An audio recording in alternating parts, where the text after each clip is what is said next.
Tidak banyak yang benar-benar paham rasanya menjadi manajer. Bukan karena jabatannya tinggi, tapi karena posisinya selalu di tengah. Di atas, ada direktur dengan target, angka, deadline, dan ekspektasi yang terus naik. Di bawah, ada tim yang bekerja dengan tenaga, waktu, dan keterbatasan nyata. Dan di tengah, ada satu orang yang harus membuat semuanya seolah masuk akal. Setiap awal bulan biasanya sama. Meeting, slide, grafik, angka. Direktur membuka dengan kalimat yang terdengar profesional, tenang, dan rasional. Biaya operasional kita harus ditekan. Tahun ini kita harus lebih efisien. Tapi target harus naik. Tidak ada yang berani langsung bertanya, naiknya seberapa? Ditekan di bagian mana? Dengan resource yang sama? Karena di level itu, pertanyaan sering terdengar seperti perlawanan. Manajer hanya mengangguk, mencatat, menelan. Bukan karena setuju, tapi karena sudah tahu, perdebatan jarang mengubah keputusan. Target sudah diputuskan sebelum meeting dimulai. Meeting hanya formalitas agar terlihat ada diskusi. Setelah meeting selesai, direktur kembali ke ruangannya. Tenang. AC dingin. Laptop tertutup. Dan manajer berdiri di lorong kantor dengan satu beban besar di kepala. Gimana caranya target naik, tapi biaya turun? Manajer pulang ke mejanya. Membuka laporan operasional. Melihat jam kerja tim. Melihat jumlah orang. Melihat alat kerja yang seadanya. Dan di situ mulai muncul pertanyaan yang tidak pernah ada di slide presentasi. Kalau biaya ditekan, apakah lembur masih boleh? Kalau target naik, apakah jam kerja ikut naik? Kalau hasil turun, siapa yang akan disalahkan? Yang sering tidak disadari orang atas, manajer bukan cuma menyampaikan target. Manajer adalah orang yang harus mengubah perintah yang absurd menjadi instruksi yang terlihat masuk akal. Bukan karena instruksinya benar, tapi karena kalau tidak dibuat masuk akal, tim akan langsung menolak, atau lebih parah, menyerah diam-diam. Maka manajer mulai meramu kata. Bukan berbohong, tapi memilih kalimat. Bukan memanipulasi, tapi menyaring tekanan. Ketika akhirnya manajer berdiri di depan tim, dia tidak mengatakan, direktur minta target naik tapi nggak mau nambah biaya. Yang keluar justru, kita harus cari cara kerja yang lebih efisien. Kita perlu improvisasi. Kita harus lebih rapi dan disiplin. Kalimat-kalimat aman. Kalimat yang tidak memancing panik. Tim mendengar. Mengangguk. Sebagian percaya. Sebagian ragu. Tapi mereka tetap bekerja. Dan disitulah drama sebenarnya dimulai. Hari demi hari, manajer mulai jadi pusat tekanan. Direktur mulai bertanya, kenapa progres lambat? Kenapa hasil belum kelihatan? Kenapa tim kamu nggak agresif? Dan manajer menjawab dengan hati-hati. Bukan membela tim, bukan menyerang bos, tapi berdiri di antara dua api. Yang sering terjadi adalah ini. Direktur tidak pernah marah ke tim secara langsung. Marah selalu berhenti di manajer. Nada tinggi. Kalimat dingin. Tatapan tajam. Dan setelah itu, direktur menutup kalimat dengan kalimat pamungkas. Saya percaya kamu bisa handle tim kamu. Kalimat yang terdengar seperti kepercayaan, tapi terasa seperti ancaman. Manajer kembali ke tim. Tapi kali ini, bukan membawa solusi. Dia membawa beban emosi. Masalahnya, manajer tidak bisa memuntahkan amarah itu ke tim. Karena kalau dia lakukan, tim hancur. Maka yang terjadi adalah pola yang tidak pernah terlihat di laporan HR. Manajer ditekan ke atas. Manajer menahan ke bawah. Dia jadi tameng. Kalau target tidak tercapai, manajer yang disalahkan. Kalau tim kelelahan, manajer yang merasa bersalah. Di titik ini, manajer mulai berubah. Bukan karena ingin, tapi karena bertahan. Nada bicara jadi lebih pendek. Wajah jadi lebih dingin. Empati mulai terkikis. Bukan karena dia jahat, tapi karena capek. Ironisnya, tim sering tidak tahu apa yang sebenarnya terjadi. Yang mereka lihat hanya, Manajer kok sekarang galak? Manajer kok kayak bela bos? Manajer kok nggak kayak dulu? Padahal, manajer sedang berdiri di posisi paling sepi di perusahaan. Ada satu momen yang sering dialami manajer. Ketika dia dimarahi habis-habisan oleh direktur di ruang tertutup, lalu 5 menit kemudian, dia harus tersenyum di depan tim seolah tidak terjadi apa-apa.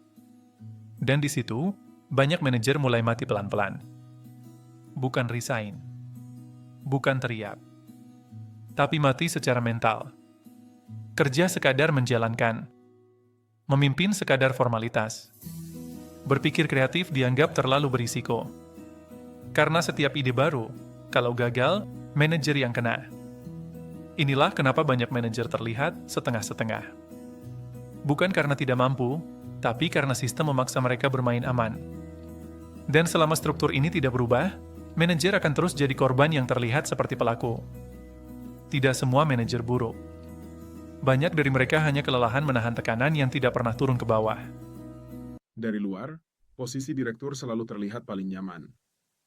Ruang kerja sendiri, kursi empuk, akses ke data, wewenang membuat keputusan. Banyak yang mengira direktur adalah sosok yang paling tidak tertekan. Padahal, tekanan mereka hanya berbeda bentuk. Bukan hilang. Seorang direktur tidak bangun pagi dengan niat menyulitkan manajer. Tidak juga datang ke kantor dengan rencana membuat tim kelelahan. Yang mereka bawa setiap hari adalah satu hal yang tidak pernah turun ke bawah secara utuh.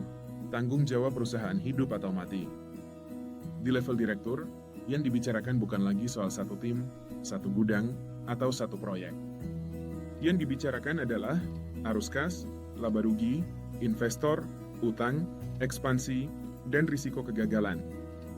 Ada tekanan yang tidak pernah muncul di rapat divisi. Telepon dari pemegang saham, email dari komisaris, perbandingan dengan kompetitor, dan kalimat yang terdengar sederhana, tapi menghantui. Kenapa perusahaan lain bisa lebih efisien? Di level ini, direktur mulai melihat manusia sebagai angka. Bukan karena tidak peduli, tapi karena angka adalah bahasa yang dimengerti oleh sistem di atas mereka.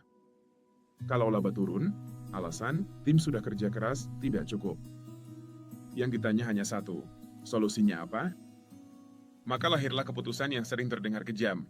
Biaya harus ditekan, struktur harus ramping, target harus naik. Bukan karena ini menekan, tapi karena kalau tidak, perusahaan bisa kalah.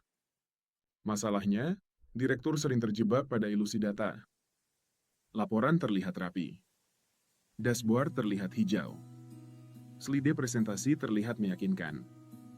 Dan dari sana muncul asumsi berbahaya, berarti masih bisa ditekan. Berarti tim belum optimal. Berarti manajer belum maksimal. Yang sering tidak disadari direktur adalah satu hal ini, data tidak pernah lelah. Manusia lelah. Tapi karena direktur hidup di dunia data, kelelahan manusia sering dianggap sebagai masalah disiplin, bukan masalah sistem. Direktur jarang melihat detail lapangan. Bukan karena malas, tapi karena waktunya habis di ruang keputusan. Mereka percaya satu hal, manajer kan lebih tahu lapangan. Dan dari kepercayaan itulah, banyak tanggung jawab dilempar tanpa disadari. Ketika target tidak tercapai, direktur jarang berpikir, mungkin targetnya salah.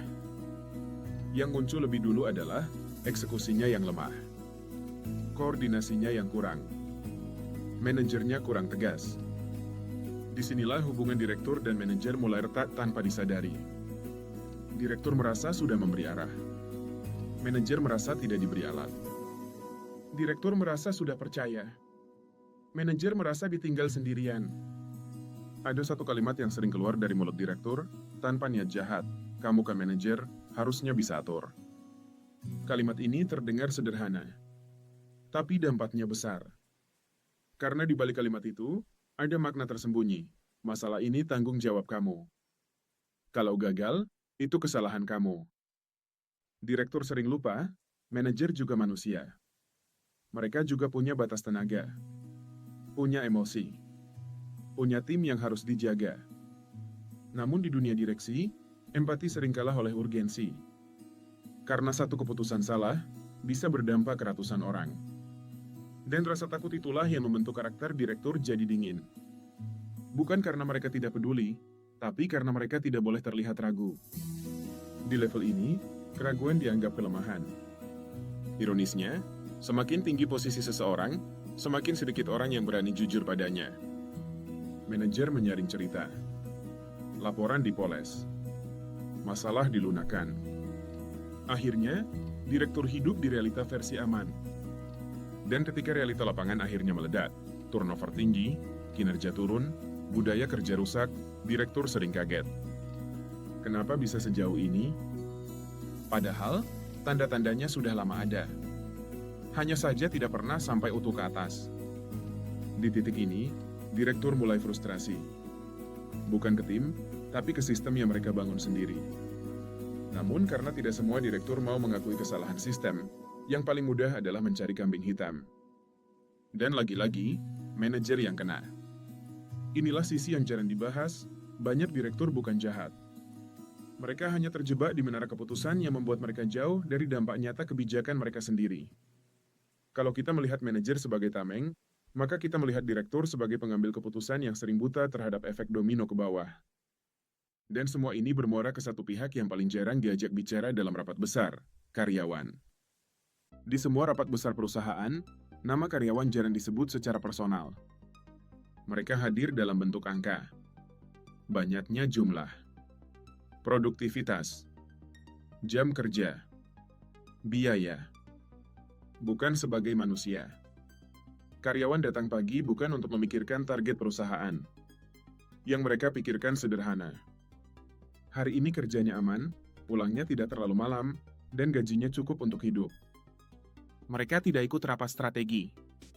Tidak tahu soal tekanan investor. Tidak paham konflik antara manajer dan direktur. Yang mereka tahu hanya satu hal, kerja hari ini terasa lebih berat dari kemarin. Tiba-tiba target naik. Tanpa penjelasan. Tanpa tambahan orang. Tanpa alat baru. Yang berubah hanya kalimat, kita harus lebih cepat. Kita harus lebih rapi. Kita harus lebih disiplin.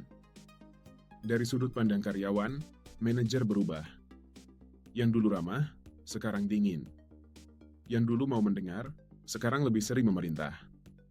Dan karyawan tidak tahu bahwa perubahan itu bukan karena benci, tapi karena tekanan dari atas. Karyawan tidak melihat manajer dimarahi. Tidak melihat nada tinggi di ruang tertutup. Tidak melihat beban mental yang dibawa turun. Yang mereka lihat hanya hasilnya. Dan manusia selalu menilai dari yang terlihat. Maka lahirlah asumsi, manajer sudah jadi kaki tangan bos. Manajer nggak bela tim lagi. Manajer cuma mikirin target. Asumsi yang wajar, karena informasi mereka memang terbatas. Disinilah kelelahan karyawan mulai berubah bentuk. Bukan lagi lelah fisik, tapi lelah emosional. Kerja tetap jalan. Target tetap dikejar. Tapi hati mulai menjauh. Karyawan mulai berhenti bertanya. Berhenti memberi ide. Berhenti peduli. Bukan karena malas, tapi karena belajar dari pengalaman. Bersuara tidak mengubah apa-apa. Yang paling berbahaya dari kondisi ini bukan turunnya kinerja, tapi matinya kepemilikan. Karyawan tidak lagi merasa ini pekerjaan kita. Yang ada hanya, yang penting saya kerja. Yang penting saya digaji. Masalah perusahaan bukan urusan saya. Di titik ini, perusahaan tidak runtuh dengan suara keras. Tapi retak perlahan. Kesalahan kecil dibiarkan. Inisiatif hilang. Budaya saling jaga berubah jadi saling selamatkan diri.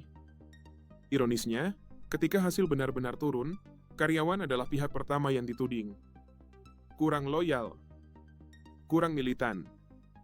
Anak sekarang mentalnya lemah. Padahal, yang melemah bukan mental, tapi rasa dihargai. Karyawan tidak menuntut banyak. Mereka tidak minta ikut rapat direksi. Tidak minta tahu strategi besar. Mereka hanya ingin satu hal, kejelasan dan keadilan. Kejelasan kenapa target naik. Keadilan ketika beban bertambah. Karena bagi karyawan, yang paling menyakitkan bukan kerja keras, tapi kerja keras yang tidak pernah diakui. Dan disinilah lingkaran itu lengkap.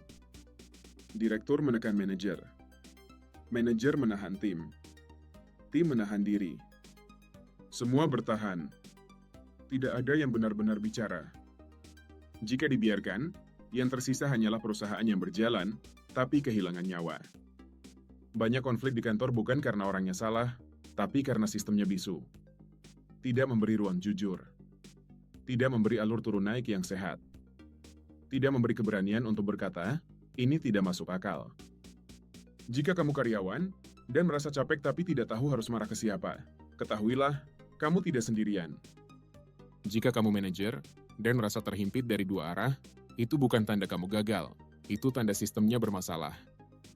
Jika kamu direktur dan merasa semua orang lambat, mungkin bukan mereka yang lemah, tapi jarak antara keputusan dan realita terlalu jauh.